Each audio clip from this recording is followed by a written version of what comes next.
Bruh. What is up, you guys? Vincent here. Today I will be showing you my character design process. This is part two in a series of four. So today I'll walk you through the process for designing Paperboy. So without further ado, let's jump right into it. A character is the first thing your viewer sees before any stories relate to him. The goal is not to create the perfect character, but a memorable one. Always remember that. So a little prelude to Paperboy. This came out because my girlfriend and I were on vacation in Austin, Texas, and she said, let's do a drawing challenge. So she challenged me to draw a paperboy specifically speaking. So I knew what I wanted. I had exactly what I had in mind. I was going to base it off those paperboys from the past you see in these old shows. So after designing it, I fell in love with the character. I began thinking of him in different scenarios, what kind of story to fit him in, what world I could put him in.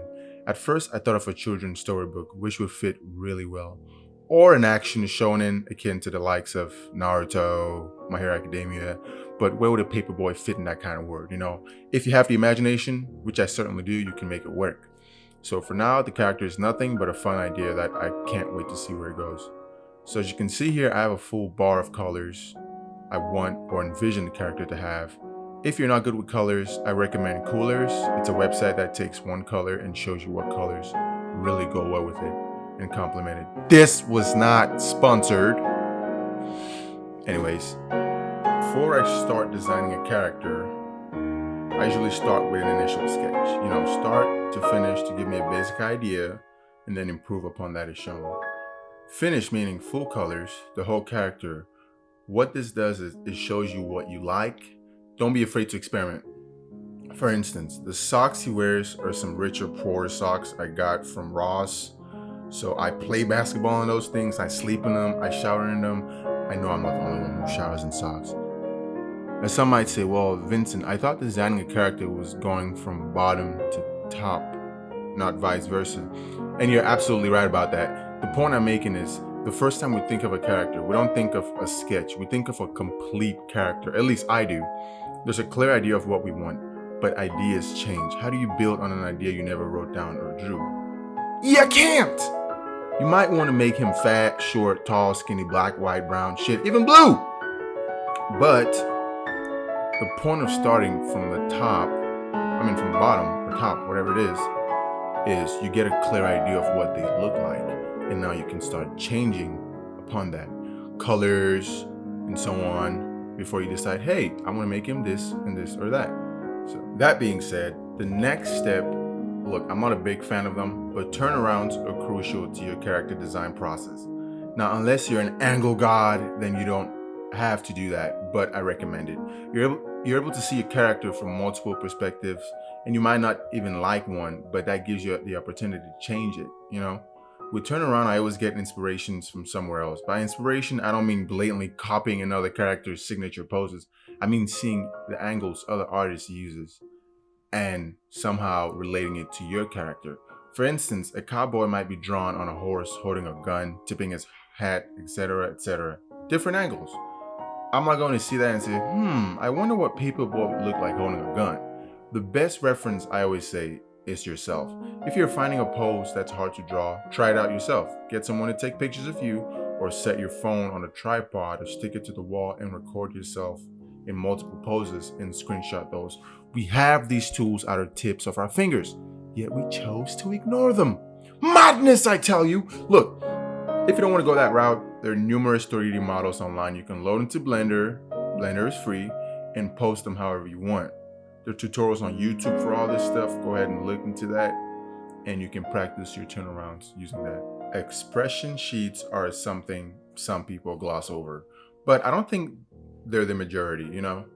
I think they're in the small minority, and that's what we're here to change. We're not here to change the better majority. We're here to change the minor few. So in such an early stage in the character design process, some don't have to worry about an expression sheet because they're just getting to know their character. It doesn't hurt to picture your character in different scenarios and place an expression on that face. But if you're not that comfortable yet, the basics help. The sad, happy, confused, angry, joyous expressions, those help as a stepping stone. I recommend Avatar The Last Airbender art books for the maximum expression overload. Those expressions go way beyond. It's always nice to make your character expressive. Now, unless your character isn't expressive, like say a military general, he's always stern and stoic every time, you can look references up for those as well. So expression sheets are definitely a go, so look into those. What are accessories? Look, we buy them on the internet, we buy them from the store. Some of us steal them, some of us get them as gifts, and they're important to every single character. By accessories, I don't mean MacGuffins. Granted, they can be in rarest cases. I'm looking at you, Harry Potter, the living MacGuffin himself.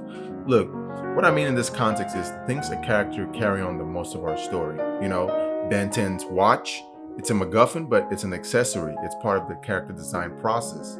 These are things that builds upon a character. It makes a character who they are, So for Paperboy, I decided to give him a bicycle because, Paperboy needs a bike to deliver stuff. So that's an accessory as well. And the next thing is the bag he carries the newspapers in. Now, for the accessories the character carries, it might vary depending on the story. For example, going a shonen route, I decided to give Paperboy a device that lets him travel to any world. So he's a fully fledged delivery man. I mean, boy. So accessories are very, very important. To conclude this video, the character design process can be hectic if you try and overthink it and try to make it to be perfect. No one character design is perfect except Sokka from Avatar. Do not at me. Look, that's what makes it fun. Always jot down ideas you have because they can be fleeting. 1 second you're thinking of the next blockbuster and the next second your brain is trying to grasp at the idea, but it's long gone. Look, this was a sequel to my first video, the second of 4 videos describing my character design process.